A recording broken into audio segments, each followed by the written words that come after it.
క్రీస్తునందు ప్రియ దేవుని బిడ్డలందరికీ యేసుక్రీస్తు వారి అతి శ్రేష్టమైన నామములో వందనములు తెలియచేసుకుంటున్నాను. నేటి దిన ధ్యానాంశము పేతురు రాసిన 2వ పత్రిక 2వ అధ్యాయము 20-21 వచనము.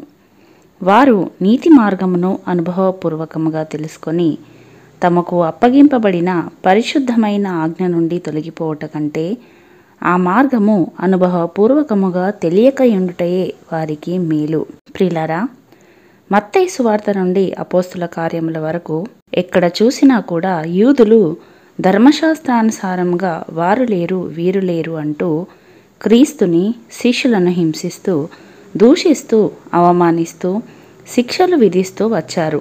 నిత్యము వారి నోట ఉండే మాట యేసుక్రీస్తును శిష్యులను చూసి వీరు దేవుని దూషిస్తున్నారు, ధర్మశాస్త్రమునకు వ్యతిరేకముగా మాట్లాడుతున్నారు అని నిత్యము వారు చెప్పే మాటలు ఇవే.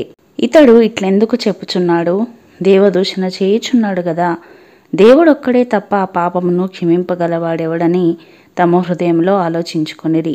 అందుకు యూదులు, నీవు మనుష్యుడవై ఉండి దేవుడనని చెప్పుకొనుచున్నావు గనుక దేవదూషణ చేసినందుకే నిన్ను రాళ్లతో కొట్టుదుము గాని మంచి క్రియ చేసినందుకు కాదని. యూదులు జనసమూహములను చూచి మత్సరముతో నిండుకొని దూషించుచు పౌలు చెప్పిన వాటికి అడ్డము చెప్పిరి. అవిధేయులైన యూదులు అన్యజనులను పురికొల్పి వారి మనస్సులలో సహోదరుల మీద పగ పుట్టించిరి. ప్రియులారా, పై వాక్యములు అన్నీ పరిశుద్ధ గ్రంథంలో మనము చూస్తుంటాము. పై వాక్యాలలో ఎక్కడ చూసినప్పటికీ కూడా యూదులు యేసుక్రీస్తును శిష్యులను నిత్యము దూషిస్తూనే హింసిస్తూనే ఉన్నారు. వారి అభిప్రాయము వారు మాత్రమే పరిశుద్ధులు, వారు వెళ్తున్న మార్గమే సరైనది, వారు మాత్రమే దేవుని ప్రజలు, వారు చెప్పినదే వేదము, మిగిలినదంతా తప్పు అన్నట్లుగా మాట్లాడుతున్నారు. వారు మాత్రమే ధర్మశాస్త్రంను అనుసరించేవారు, మిగిలిన వారంతా యేసుని ప్రకటించేవారు. యేసును సొంత రక్షకునిగా అంగీకరించిన వారందరూ కూడా అబద్ధికులు, మోసపూరితమైన ప్రజలు అన్నట్లుగానే చూస్తారు, మాట్లాడతారు.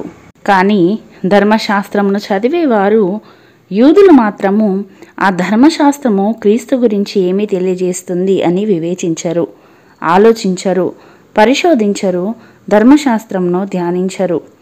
నేడు మనలో ఇలాంటి వారు అనేకులు. నిత్యము వారి నోట వెంట దేవుని మాటలే ఉంటాయి. నిత్యము వాక్యము గురించి చెప్తూనే ఉంటారు.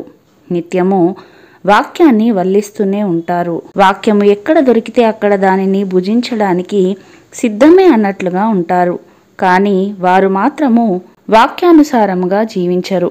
ఒకవేళ ఎవరైనా జీవించాలని ఆశపడి జీవిస్తుంటే వారిని చూసి విమర్శిస్తూ ఉంటారు.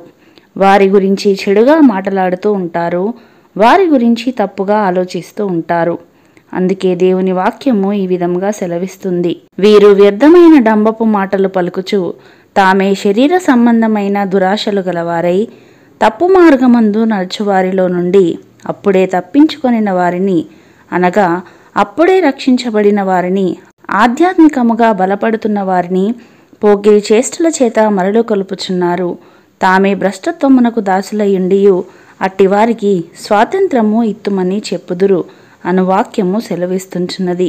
వారు ప్రభువును రక్షకుడైన యేసుక్రీస్తు విషయమైన అనుభవ జ్ఞానము చేత ఈ లోక మాలిన్యములను తప్పించుకొనిన తర్వాత మరలా వాటిలో చిక్కుబడి వాటి చేత జయింపబడిన ఎడల వారి కడవరి స్థితి మొదటి స్థితి కంటే మరి చెడ్డదగును.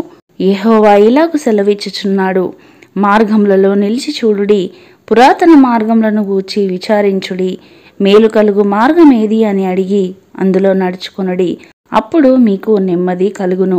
ప్రియులారా, ఇది ఎవరిని విమర్శించడము కాదు గాని మనము నిత్యము వాక్యానుసారముగా మనలను మనము సరిచేసుకోవాలి గనుక ఒక్కసారి ఆలోచిద్దాము.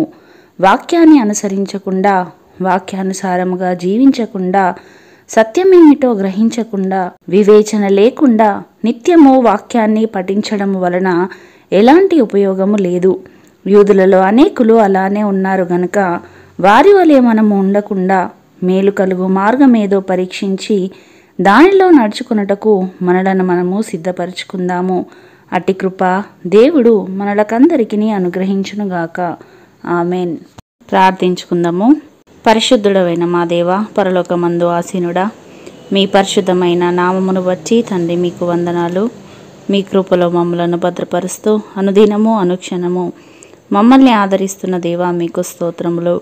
ప్రభువా, ఈ లోకములో మమ్మలను జీవింపచేసేవి మీ వాక్యమే తండ్రి.